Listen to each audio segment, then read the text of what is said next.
Hola, hola amigos, bienvenidos a un nuevo episodio de La Cueva Blanca, el único lugar donde por supuesto siempre, para siempre y siempre vamos a hablar del Real Madrid, el mejor club del mundo.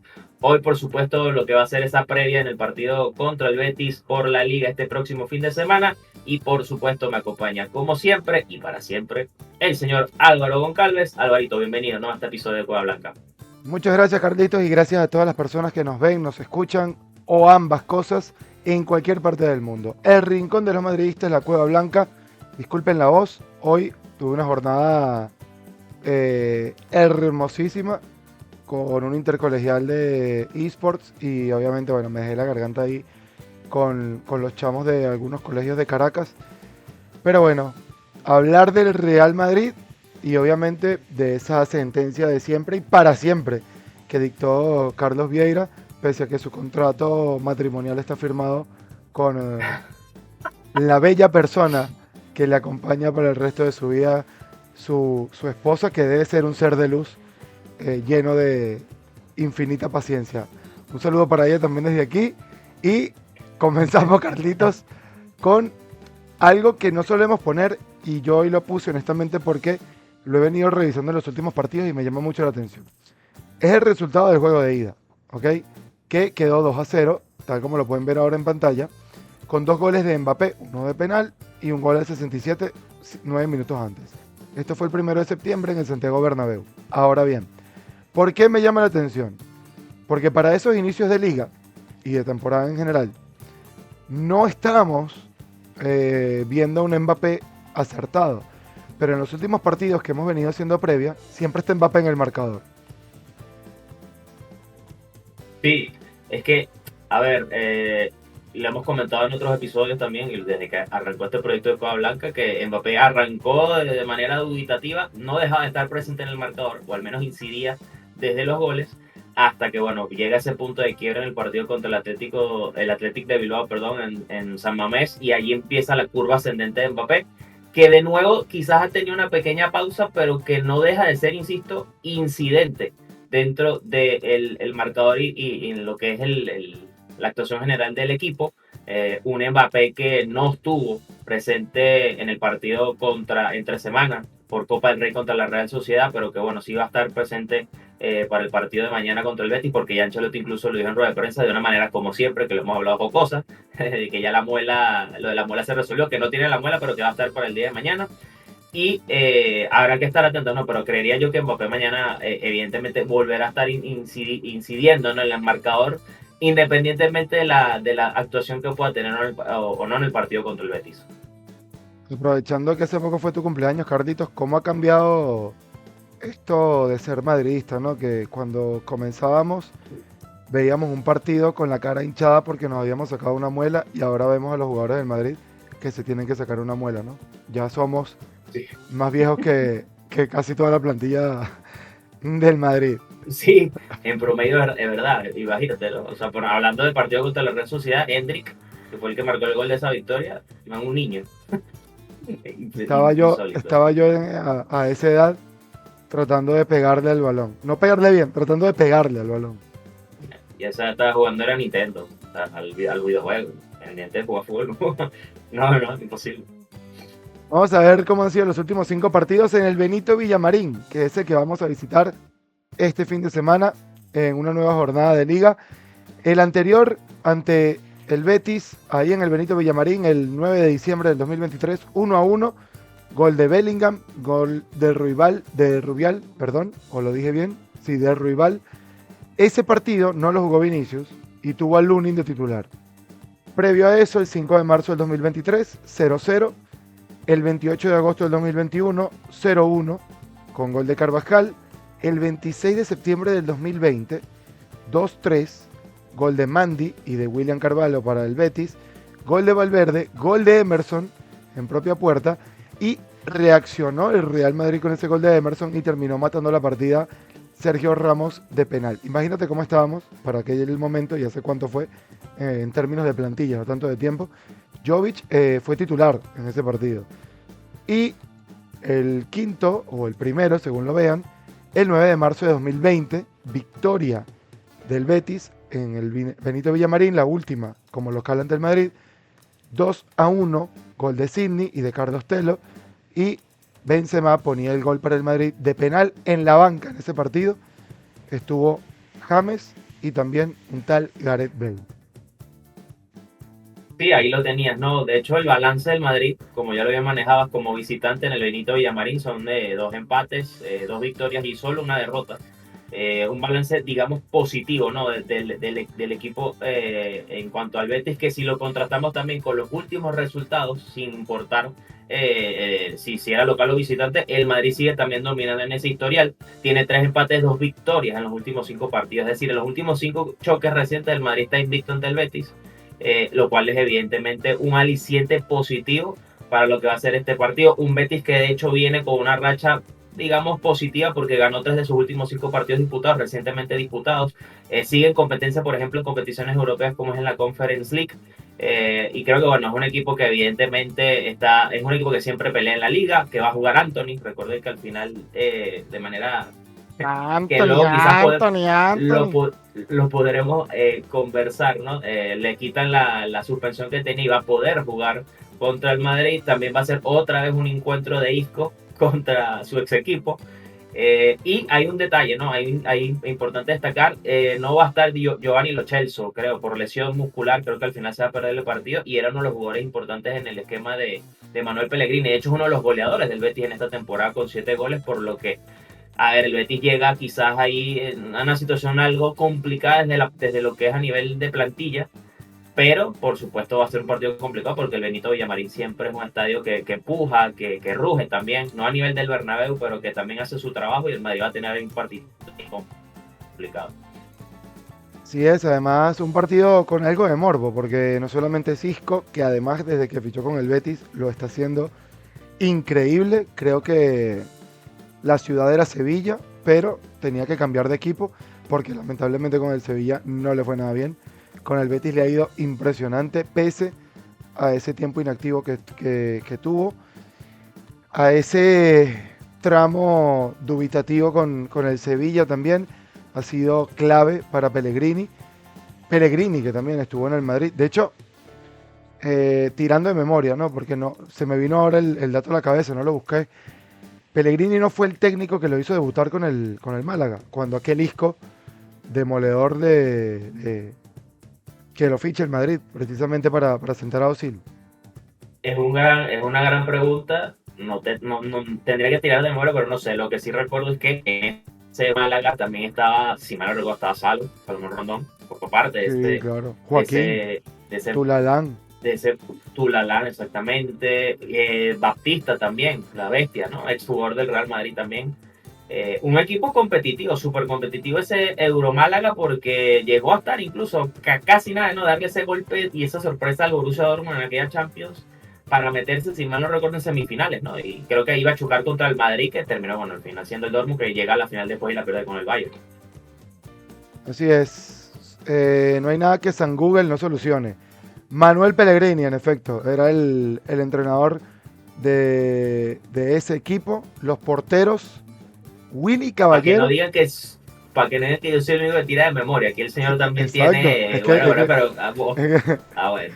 Willy Caballero y Kameni eran los porteros. Grandes defensores como de Michelis. Hoy en día, por cierto, técnico de Salomón, que fue su compañero ahí. Monreal, Eliseu. Estaban por allí. Matisen también era defensor. Joaquín Tulalán, que ya lo dijimos. Cazorla era uno de los jugadores importantes de ahí. Maresca, hoy en día, entrenador del Chelsea. Duda. Equipazo ese del Málaga, ¿no? Sí, un equipazo. Duda, Buonanotte, Isco. Y mira tú la delantera que tenía, al menos al comienzo de la temporada. Van Nistelrooy, Baptista, Rondón y Juanmi, por nombrar a 4 de los 6 que tenían allí. Y ese es el Málaga, de hecho, que viene a jugar aquí al Olímpico contra el Caracas Fútbol Club. Que Baroja le para un penal. No, mentira. O sí le para un penal.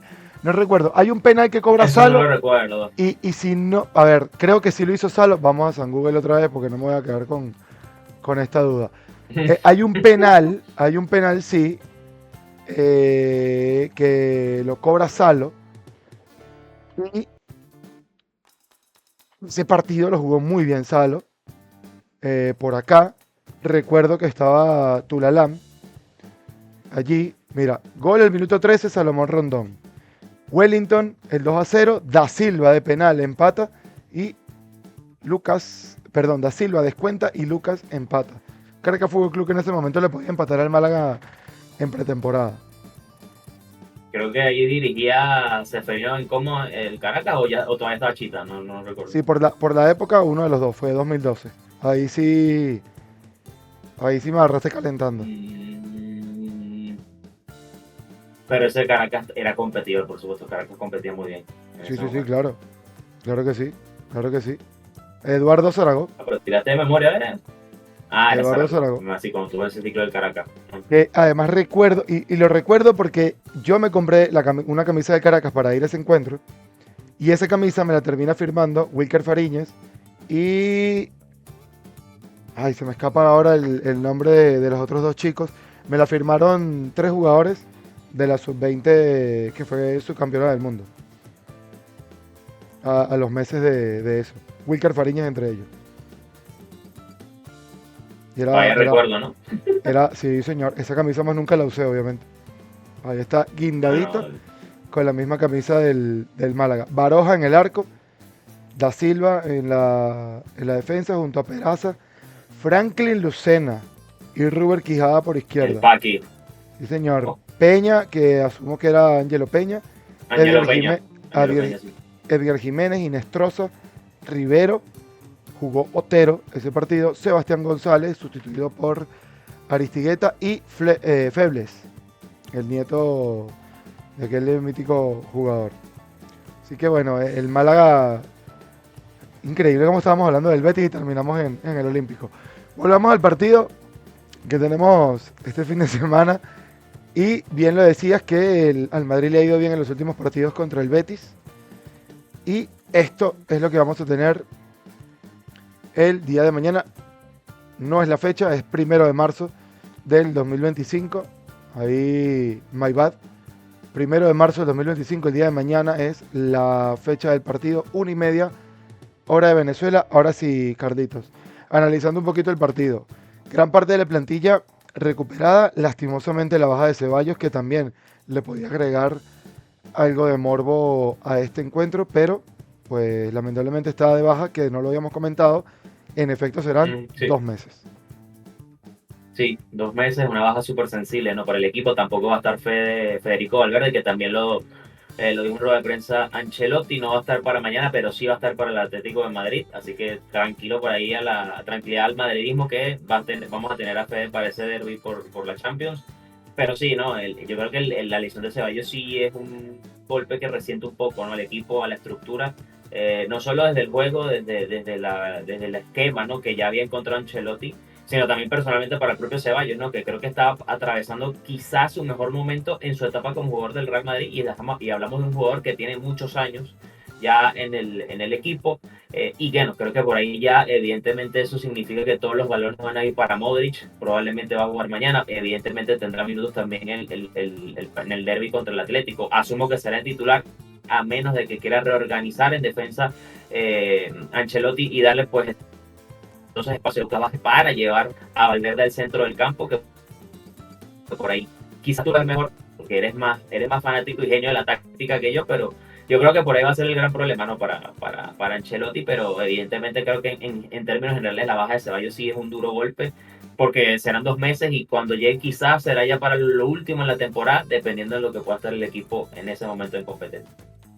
Así es, un Ceballos que, como bien dices, tiene ya una larga etapa en el Madrid desde el 2017, que llegó, bueno, sí, desde el 2017, la campaña 17-18 fue la primera, ya rumbo a cumplir 7 temporadas con el Madrid, 2 años que estuvo, o fue 1 año, con el Arsenal.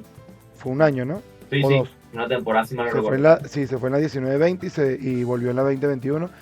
Tampoco le fue del todo bien con aquel Arsenal, que terminó encontrando la pieza que buscaba en Ceballos, con Odegaard, también del Madrid. Pero sí, bueno, lamentable la lesión. No, no puedo discrepar de lo que dices porque es lo más lógico. Si tomamos en cuenta la función de Ceballos, lo lógico sería que entre Modric. Ahora bien, lo que he venido diciendo en los últimos partidos, la labor de Ceballos comenzó siendo muy importante con el balón y a lo largo de los partidos comenzó a mutar y empezó a ser algo cercano a un box to box. Y vimos a Ceballos en labores defensivas muy importantes además y sacrificado, sobre todo contra el City en ese partido de ida. Y creo que ahí es donde no encaja Modric, sobre todo con el calendario, porque tienes dos alicientes. Primero, Modric no tiene el físico, o por lo menos no el ritmo, para clavarle un partido así contra el Betis. Tal vez lo puedas probar, pero creo que no está tan claro el plan de esa manera, porque o lo tienes contra el Atlético o lo tienes contra el Betis. Sí o sí, creo que el plan que tú mencionas lo va a utilizar Ancelotti en uno de los dos partidos. Si me toca elegir entre los dos, lo pondría ante el Betis. Porque ante el Betis es más sencillo que pueda desplegarse físicamente Modric y después reforzar el campo con Camavinga o con cualquier otro que contra el Atlético. Que el Atlético fresco y desde el minuto cero ya te está dando pata. Creo que lo puede sufrir más Modric. Sí, coincido ahí por el tema del tema físico para Modric, ¿no? O sea, yo También. creo que es darle minutos en uno y dosificarlo en el otro, ¿no? O darle el peso en un partido, pero no en los dos, porque no por un tema de que no pueda, pues la calidad la tiene, pero el tema es que el Exacto. físico no le va a dar. Y creería que ante un equipo como el Atlético, el próximo martes en Champions, si mal no recuerdo, el martes, te exige físicamente. Y creo que ahí en ese sentido necesitas tener al Modric más fresco posible para que te pueda dar los minutos que te pueda dar de calidad y no termine siendo un problema al Madrid. Y yo también coincido que creo que la situación va a pasar en ver cómo lo va a armar mañana, ¿no? Ancelotti, que creo que mañana, al ver el 11 que plante contra el Betis en el Villamarín, uno puede quizás dislucidar lo que va a ser la propuesta contra el Atlético de Madrid en ese primer choque de ida. Contra los colchoneros en Champions, porque por supuesto, evidentemente es pensar y hacerlo en función en clave de esa ausencia de Ceballos, que no va a estar ni para la ida ni para la vuelta, y probablemente no va a estar tampoco para los cuartos de final, en un caso dado de que el Madrid clasifique. Así es. Ahora, hay otro punto que me interesa, que es el tema de la pelota. El equipo de Pellegrini juega muy bien con la pelota, por lo tanto se la tienes que quitar. Y esto me genera otra duda en el lateral. Si estás dosificando a Valverde, que Ancelotti lo pone a jugar todo, es porque no está al 100%. Por lo tanto, puede llegar físicamente bien contra el Atlético, pero tal vez no con tanto ritmo. Entonces, o le vas a dar minutos a Valverde, algunos, contra el Betis, o tienes que plantearte desde atrás cómo jugar Asensio en el partido anterior. No es que se vio mal, pero obviamente no es su posición. Lucas Vázquez me parece que tiene más la pelota de lo que lo pueda tener Asensio, pero no es un lateral de oficio.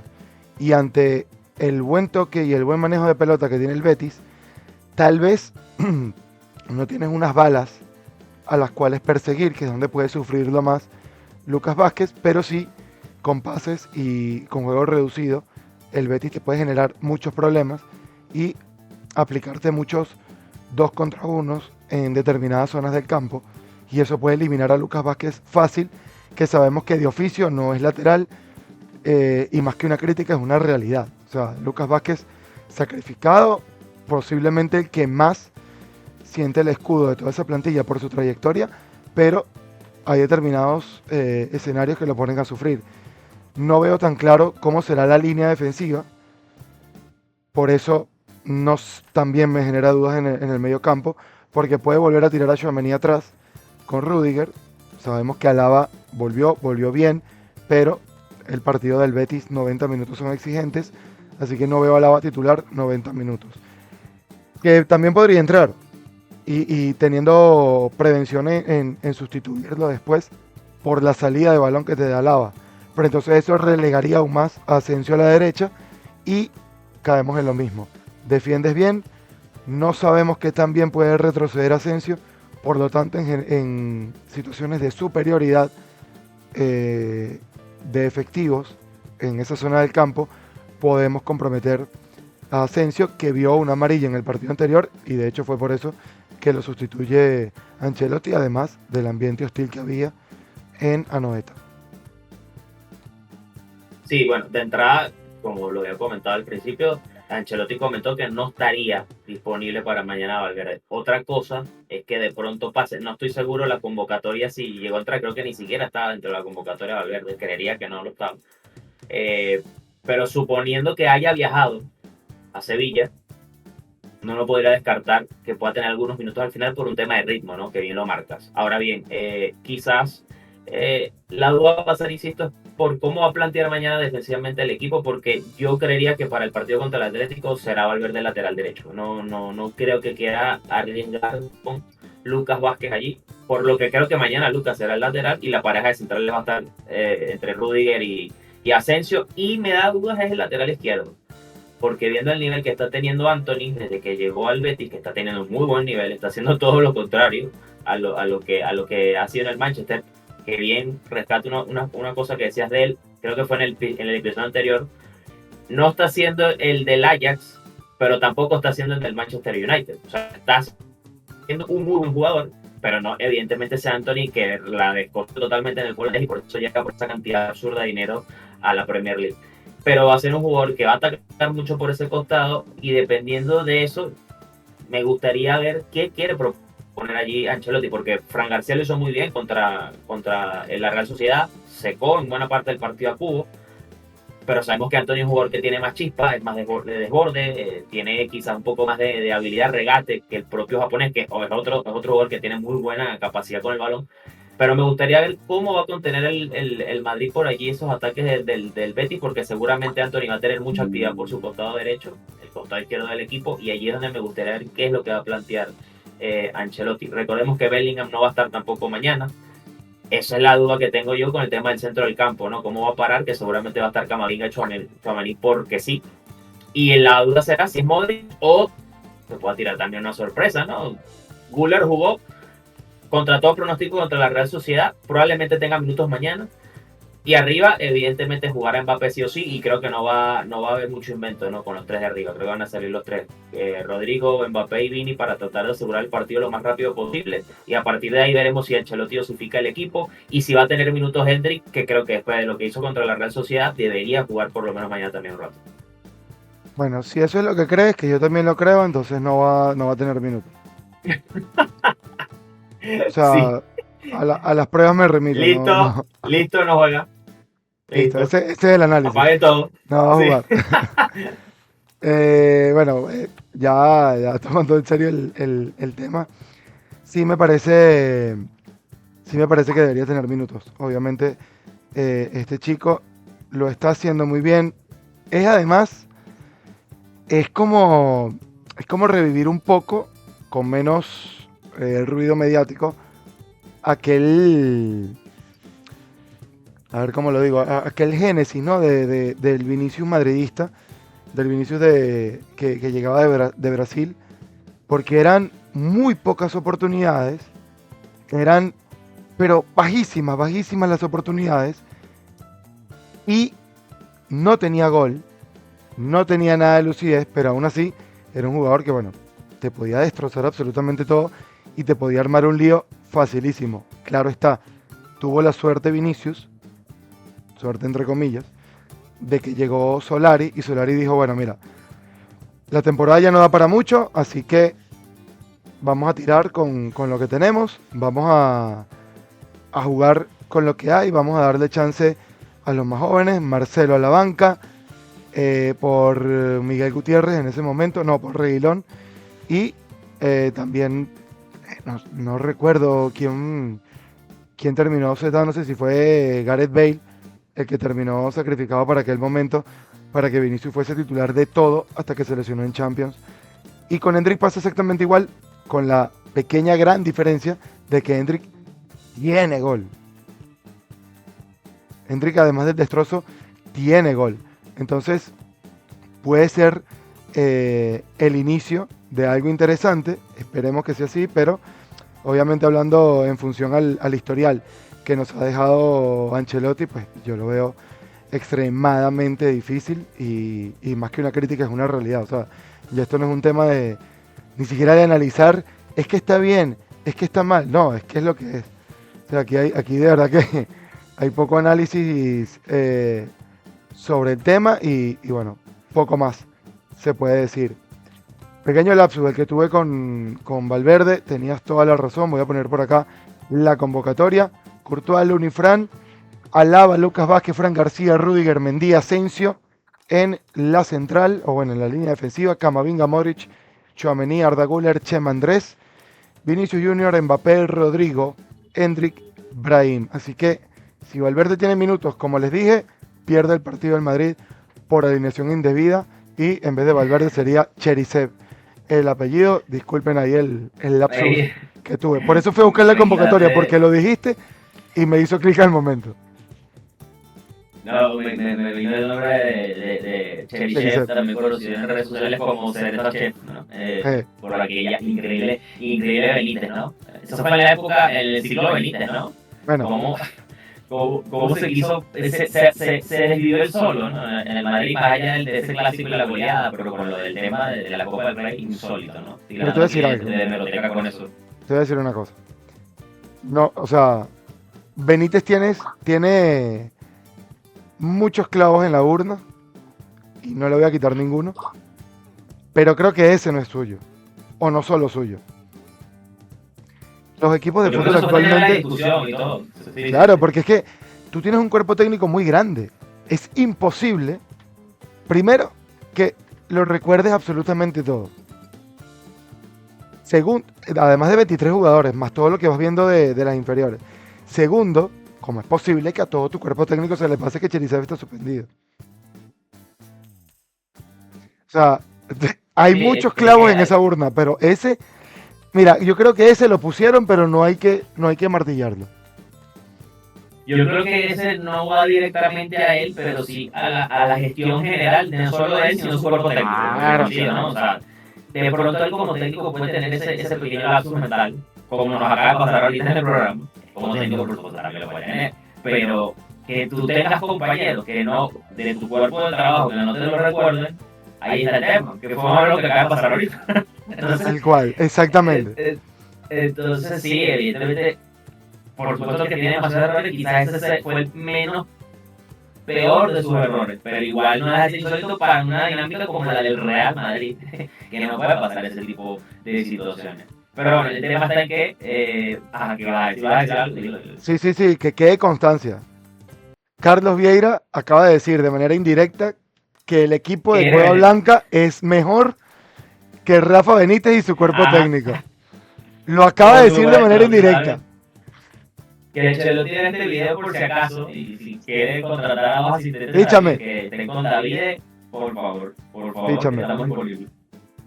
Puedo ser el entrenador de los asistentes, de lo que tú quieras, pero puedo serlo. Tengo camisas del Madrid. Ese es mi currículum. Que nos vaya con un techo ahí en Valdebebas y ya está. Un cuarto ahí, no tranquilo, no, agradezco toda la vida el techo que me ha dado mi familia, pero dormiría sin techo en el Bernabéu. Te lo juro. Por lo menos una noche. En verano. En verano. En invierno ni de vaina.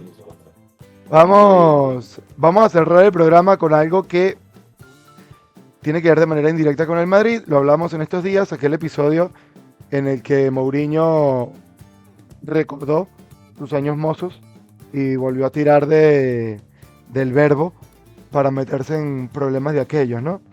El Galatasaray termina sacando un comunicado y una denuncia alegando comentarios racistas y nosotros, inocentes de todo esto, alegamos, oye, Mourinho tenía una gran cantidad de jugadores y de hecho, ese gran descubridor para la élite de jugadores como Drogba. Y ahí está. Obi Mikel, yo te decía fuera de cámaras que había sido de 100, segundo lapsus de hoy. Obi Mikel publicaba la foto que ven a su derecha, justamente con Drogba y Mourinho en el Chelsea, que me parece que es el Mourinho de la segunda etapa por el corte de pelo que tiene. Y a la izquierda, el comunicado o las palabras de Drogba en su perfil, diciendo: querido Galatasaray, ustedes saben lo orgulloso que yo estoy de haber vestido su camiseta y también sabemos lo pasionales que pueden ser los rivales y todo lo que se vive en este tipo de situaciones. Acabo de ver recientemente comentarios sobre José Mourinho y lo conozco desde hace mucho y el racismo posiblemente no forma parte de sus características. No lo estoy traduciendo literal, de hecho, Carlos Vieira va a leer ahora el comunicado en turco, pero termina diciendo, ¿cómo puede ser mi papá racista? Por favor, muchachos. Y creo que ese papá y ese por favor, muchachos, de Drogba ya sentencia todo el debate y no sé qué harán desde la palestra de la justicia, porque además no soy experto ni pretendo fingirlo en el tema, pero voces autorizadas y la de Drogba en este caso. No, y te digo algo, ni tan pifia con lo de Dominique que hacían, porque Essien también tiene un gran aprecio a Mourinho. De hecho, también le dice papá, le dice, bueno, lo llevó al Madrid. Lo llevó al Madrid, claro, y él decía Daddy, como papá, como papi, pues papá, pues también. O sea, tiene un gran aprecio sobre Mourinho. Y qué irónico, ¿no? Que lo tilden de racista y resulta ser que los primeros que salen al paso a defenderlo son jugadores africanos que tuvieron paso importante en su etapa como entrenador y para ellos en su etapa como jugador, y lo viene a ser uno de los principales, que no quizás, evidentemente ya, quizás en una segunda escalón por debajo de Mohamed Salah, porque ya creo que sin duda Mohamed Salah es el mejor africano de la historia, pero estamos hablando de Drogba, uno de los mejores jugadores africanos de todo el tiempo. Uno de los mejores delanteros prolíficos que tuvo el Chelsea, que tuvo la Premier, que ha tenido Costa de Marfil, y fue el primero a salir a defenderlo, y sobre todo siendo un jugador que militó en el Galatasaray, entendiendo la pasión y todo lo que quizás va a generar ahora a partir de sus declaraciones en el aficionado del Galatasaray. No sé si en la directiva como tal, pero sí en el aficionado. Pero creo que eso coincido totalmente. Creo que con esa postura que acaba de dar Drogba de esta situación, yo creo que se cierra el debate, que por cierto le dieron 4 partidos de suspensión a raíz de este incidente con el Galatasaray en ese clásico con el Fenerbahce. Barato para lo que pintaba. Pero sí, totalmente. O sea, Drogba y John y Mikel que... A ver. Creo que solo... Adebayor también tenía cierta estima por Mo, que también lo trae Madrid en aquel momento, que me parece un fichaje súper útil en aquel momento para el Madrid. Aquel delantero con el número 6 en la espalda, ¿no? Señor, rarísimo. Señor. El 9 Manuelito Adebayor, que hizo goles. Sí, claro que hizo goles. Y Essien, que ya que estamos, también jugó de lateral derecho con aquel Madrid. Exactamente. Y también lo hizo malísimo. Lo hizo horrible. Ojo, yo tuve cierto hype por su fichaje porque la rompió en el Chelsea. Yo también. Pero también. Un poquito de bueno en Micael. Yo también. Mucho hype. Igual que a mí me pareció el fichaje de 100 un poco parecido al de Emerson en su momento. Yo no esperaba un Makelele 2.0 de Brasil, pero yo sí esperaba un Emerson al menos parecido, ¿no? Al de la Juve. Terminó brillando más Mamadou Diarra que no fue bueno. Que yo quizás en un plano estelar, que no llegó a un plano estelar, no, con un fichaje rimbombante que como el de Emerson, claro. Y además Mamadou Diarra, hay que decirlo, porque hay que decirlo todo, gol importantísimo en aquella liga de remontada, en aquella liga, sí, contra el Mallorca, en aquella liga de remontadas de Capello, creo que es el 2-1, y después mata la partida Reyes con aquel gol que bueno, se escuchó hasta aquí en Caracas la celebración. En ese Mallorca jugaba, si no me equivoco, Saquetó, y obviamente hablando en clave de Venezuela, un tal Juan Arango. Que nos amargó.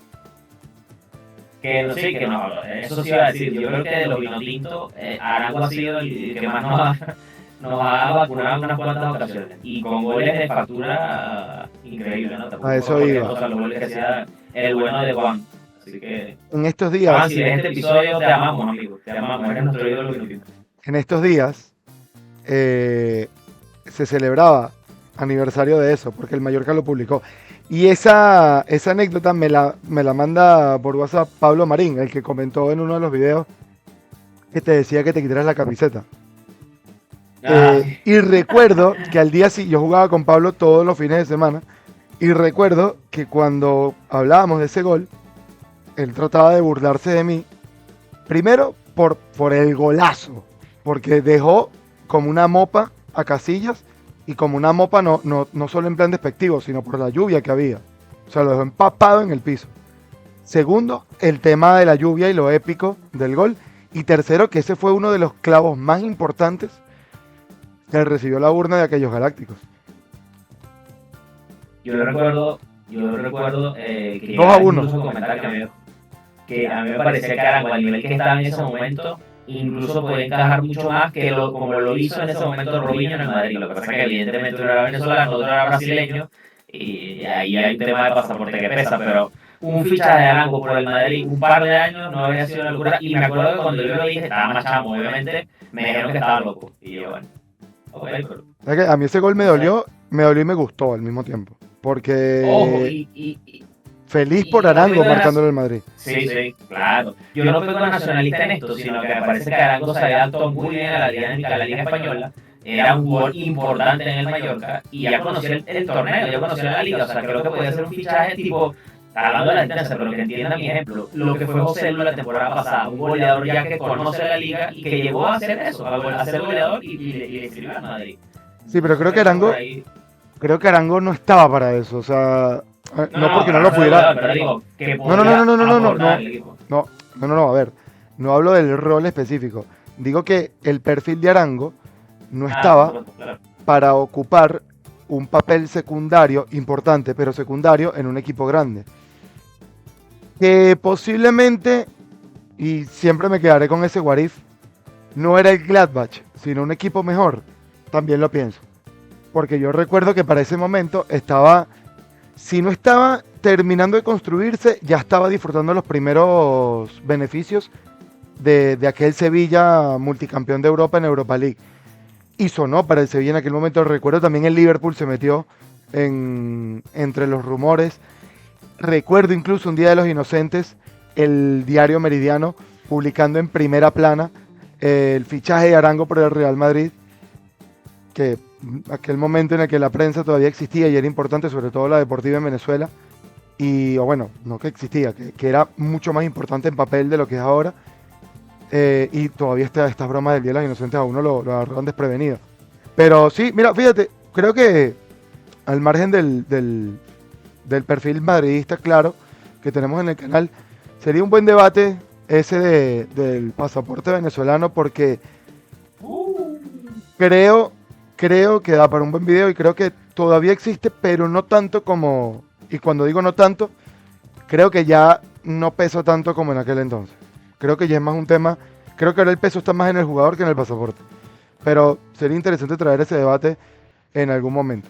Pero sí, Arango inmaculado todavía tengo calcado.